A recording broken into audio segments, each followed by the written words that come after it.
माँ भारती को प्रणाम करता हूँ, आप सभी को राम राम। देखिए, स्पेशल सेशन रखा है हमने आपका सी टेट के लिए। ठीक है, सी टेट पेपर फर्स्ट और मैथमेटिक्स। तो जो बच्चे सी टेट का देने जा रहे हैं, ठीक है, सी टेट के फॉर्म आ चुके हैं, आप भर रहे हैं और इसका पेपर जल्दी होने वाला है। तो इसमें मैथमेटिक्स का जो आएगा आपका, मैथमेटिक्स का 30 नंबर का पोर्शन आएगा। ठीक है, 30 नंबर इसमें आपको मैथमेटिक्स के मिलेंगे। तो चलिए शुरुआत करते हैं। ठीक है, और आशा करता हूं कि आप जल्दी से जल्द सीखेंगे और अपने पेपर को क्वालिफाई करेंगे। देखो, आपको सी टेट में मैथ के लिए करना क्या है, ये पहले चीज समझ लीजिएगा। सी टेट के मैथ में बहुत ही बेसिक कॉन्सेप्ट आएगा। ठीक है ना, बेसिक कॉन्सेप्ट के क्वेश्चन आते हैं। यानी कि आपको टीचर बनना है, तो टीचर बनना है तो बच्चों को आपको जो है बेसिक कॉन्सेप्ट सिखाना है। अब बेसिक कॉन्सेप्ट आप सीखेंगे जब पहले सिखाएंगे तब, जब आप खुद सीख लेंगे। तो आपको बेसिक कॉन्सेप्ट सीखना है, और बेसिक कॉन्सेप्ट कहां से शुरुआत करते हैं उसको समझिए। ठीक है ना, तो बेसिक कॉन्सेप्ट की अगर मैं बात करता हूं, तो बेसिक कॉन्सेप्ट स्टार्ट होगा आपका संख्या पद्धति। ठीक है ना, नंबर सिस्टम। तो आपको पहले अपना नंबर सिस्टम के बारे में जानना है। अब नंबर सिस्टम के बारे में आपका जो लेके चलता हूं आज मैं, वो बहुत बेसिक चीज लेके चलता हूं, जिसमें आपसे बहुत ज्यादा क्वेश्चन पूछे जाते हैं। एक क्वेश्चन इसमें से 100% आएगा ही आएगा। देखो होता क्या है, जैसे मान लीजिएगा मैंने आपको एक संख्या लिख दी 25384। ठीक है, ये कोई संख्या लिख दी।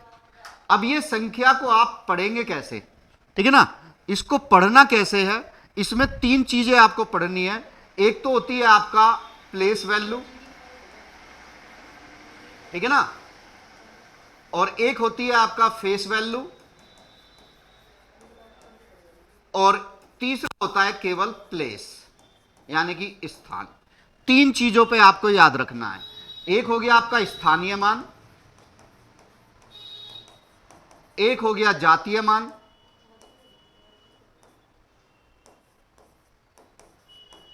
और एक हो गया स्थान। 3 चीजों पे बहुत क्वेश्चन पूछता है। ठीक है ना, तो पहले मैं बात करता हूं आपका स्थानीय मान की। ठीक है ना, स्थानीय मान की बात करते हैं, प्लेस वैल्यू की बात करते हैं। तो स्थानीय मान की बात करें, स्थानीय मान पे बार बार क्वेश्चन आता है। ठीक है ना, स्थानीय मान जब हम चलते हैं, ये आपका इकाई, दहाई, सैकड़ा, हजार, 10,000, लाख, 10 लाख, करोड़, 10 करोड़, अरब, 10 अरब, इस तरीके से चलेगा। यानी कि आप जितना लेफ्ट में जाते जाएंगे उतनी ही अंक की वैल्यू बढ़ती जाएगी। ठीक है ना, यानी कि स्थानीय मान आप राइट से स्टार्ट करेंगे। जैसे राइट में यहां पे क्या लिखा हुआ है 4, ठीक है, तो इसको इकाई बोलेंगे। इकाई बोलेंगे तो इसका स्थानीय मान निकाल लो, तो 4 गुणा 1, इकाई का मतलब 1 होता है, तो इसका स्थानीय मान क्या आ गया 4। ठीक है ना, अब मुझे मान लीजिएगा 8 की बात करनी है, तो 8 गुणा, ये आप यहां से पढ़ेंगे इकाई दहाई, दहाई का मतलब होता है 10, तो 10 से गुणा कर देंगे तो कितना हो गया 80। ठीक है, अब मान लीजिएगा 3 की बात करनी है आपको, तो 3 गुणा, अब यहां से पढ़ेंगे इकाई दहाई सैकड़ा, सैकड़ा का मतलब 100, तो इसकी वैल्यू कितनी हो गई 300। ठीक है ना, अब मान लीजिएगा आपको 5 की निकालनी है, तो 5 गुणा, अब यहां से पढ़ेंगे इकाई दहाई सैकड़ा हजार। ठीक है ना, तो यहां हम 1000 से मल्टीप्लाई कर देंगे, तो इसकी वैल्यू हो गई आपकी कितनी 5000। ठीक है ना, अब आएंगे आपका 2 पे, तो 2 गुणा, अब यहां से पढ़ेंगे इकाई दहाई सैकड़ा हजार 10,000, तो इसको 10,000 से मल्टीप्लाई कर देंगे, तो ये हो गया आपका कितना 20,000। ठीक है, ये हो गए इनके क्या स्थानीय मान। तो स्थानीय मान पे एक क्वेश्चन आपका जरूर आएगा। ठीक है ना, समझ गए, क्लियर। चलिए आगे चलते हैं इसमें। अब देखो एक क्वेश्चन मैं उठाता हूं, पिछली बार क्वेश्चन कैसे आया था, एक क्वेश्चन देते हैं। क्वेश्चन आया था जैसे 11 इकाई, 11 दहाई और 11 सैकड़ा को नंबर में लिखो।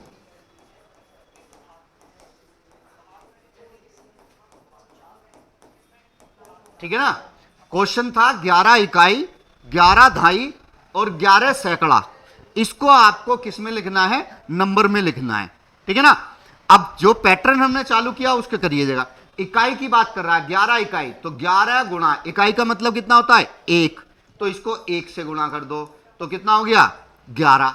फिर बात कर रहा है ये किसकी, 11 धाई, 11 गुणा, धाई का मतलब कितना होता है, 10, तो इसको 10 से गुणा कर दो, ठीक है, तो ये हो गया 110, ठीक है। अब कह रहा है 11 सैकड़ा, तो 11 गुणा, सैकड़ा का मतलब कितना हो गया, 100, तो इसको 11 से गुणा कर दिया, कितना हो गया, 1100।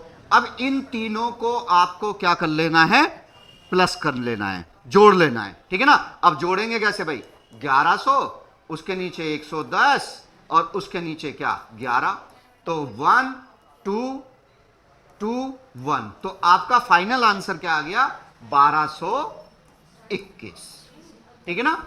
ये आपका फाइनल आंसर है 1221, यानी कि 11 इकाई, 11 धाई और 11 सैकड़ा, इसको आप नंबर में लिखेंगे तो इसका आपका आंसर क्या बनता है, 1221, ठीक है ना। बहुत ही बेसिक चीज, बहुत ही बेसिक क्वेश्चन वहां से वो आपको पूछेगा, ठीक है ना।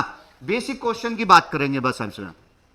तो ये तो हो गई आपका किसकी, इकाई के अंक, यानी कि इकाई की वैल्यू, इकाई, दाई, सैकड़ा, हजार, 10,000, ठीक है। तो अब बात करते हैं आपका 24684, ये संख्या है, ठीक है ना। अब इसमें क्या देगा, मान लीजिएगा आपका, इसमें हमने पहले तो बात करी थी आपका स्थानीय मान की, अब बात करते हैं जातीय मान की,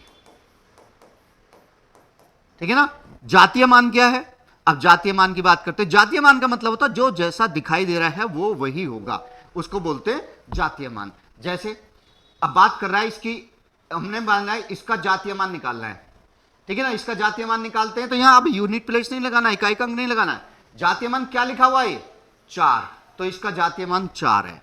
ये क्या लिखा हुआ है, 8, तो इसका जातीय मान 8 है, ठीक है ना। ये क्या लिखा हुआ है, 6, तो इसका क्या है, जातीय मान 6 है। ये कितना लिखा हुआ है, 4, तो ये इसका स्थानीय मान क्या, इसका जातीय मान क्या है, 4, लेकिन स्थानीय मान अलग होगा और जातीय मान सेम होगा, ठीक है ना। तो अब यहां पे इसका आपका इसका जातीय मान क्या है, 2, तो ये सब जातीय मान है, ठीक है ना। स्थान से इसका कोई भी लेना देना नहीं है, क्लियर। अब इसमें ये होगी इनकी आपका क्या, फेस वैल्यू। फेस वैल्यू हमेशा सेम रहती है, वो चाहे किसी भी स्थान पे क्यों ना बैठा हो। अब देखो 4 यहां पे भी बैठा है और 4 यहां पे भी बैठा है, तो दोनों जगह इसको 4 ही पढ़ा जाएगा, ये इसकी क्या है, जातीय मान है। लेकिन अगर प्लेस वैल्यू की बात करूं तो प्लेस वैल्यू इसकी दोनों जगह अलग अलग होगी, ठीक है ना। तो लेकिन जातीय मान इसका दोनों जगह सेम होगा। अब इसमें बात करते, ये तो होगी आपका जातीय मान की, स्थानीय मान भी समझ लिया। अब बात करते हैं प्लेस की, जैसे 24683 ये दे दिया आपको, ठीक है। अब इसमें कहेगा इस संख्या में, इस संख्या का दूसरे स्थान पर अंक का मान बताओ।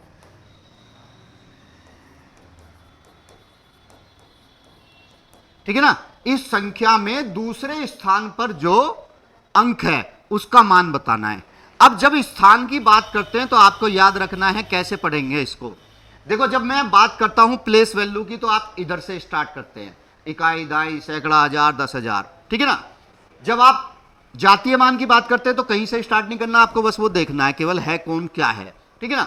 लेकिन जब बात करते हैं हम किसकी, के स्थान की, तो स्थान को आप हमेशा लेफ्ट से स्टार्ट करेंगे, ठीक है ना। यानी कि आपको याद क्या रखना है, किसी भी संख्या का इकाई का अंक जो होता है उस संख्या का अंतिम अंक होता है। अब अंतिम अंक ये है तो यानी कि शुरुआत यहां से होगी। तो दूसरा अंक कौन सा हो गया इसका, दूसरा अंक हो गया इसका 4, ठीक है ना। याद रखेंगे दूसरा अंक इसका कितना है, 4 है। अब इसमें एक क्वेश्चन ऐसे भी बना देता है, जो पिछली बार क्वेश्चन एक आ चुका है, इस संख्या में दूसरे स्थान के अंक के जातीय मान तथा स्थानीय मान में अंतर बताओ। ठीक है ना, दूसरे स्थान के अंक में के जातीय मान और स्थानीय मान में आपको क्या बताना है, अंतर बताना है। अब दूसरा स्थान पे कौन है, पहला दूसरा, दूसरे स्थान पे है 4, तो पहले इसका निकालो स्थानीय मान। स्थानीय मान क्या हो गया भाई, 4 गुणा, ठीक है ना, इसकी निकाल लिया ना, 4 गुणा इकाई, दाई, सैकड़ा, हजार, तो 1000 से हमने इसकी गुणा कर दी, तो ये होगी 4000। अब निकालना है इसका जातीय मान। ठीक है ना, जातीय मान क्या है, जातीय मान तो ये 4 लिखा हुआ है, तो जातीय मान क्या हो गया, 4 हो गया। ठीक है, दोनों का अंतर निकालना है। 10 में से 4 गए 6, 9, 9 और 3, तो इसका आंसर क्या आ गया आपका 3996। ठीक है ना, तो मैं देखो छोटी छोटी वीडियो लेके चलूंगा और छोटी छोटी वीडियो में आपको समझना है, एक छोटे छोटे टॉपिक उठा के लाऊंगा जिससे आप आसानी से इसको समझ सको। ठीक है ना, आज आशा करता हूं कि आप आज इस संख्या का पहला पैटर्न जान चुके होंगे। ठीक है, अगली वीडियो में फिर मिलेंगे, तो जब तक के लिए आप सभी को राम राम।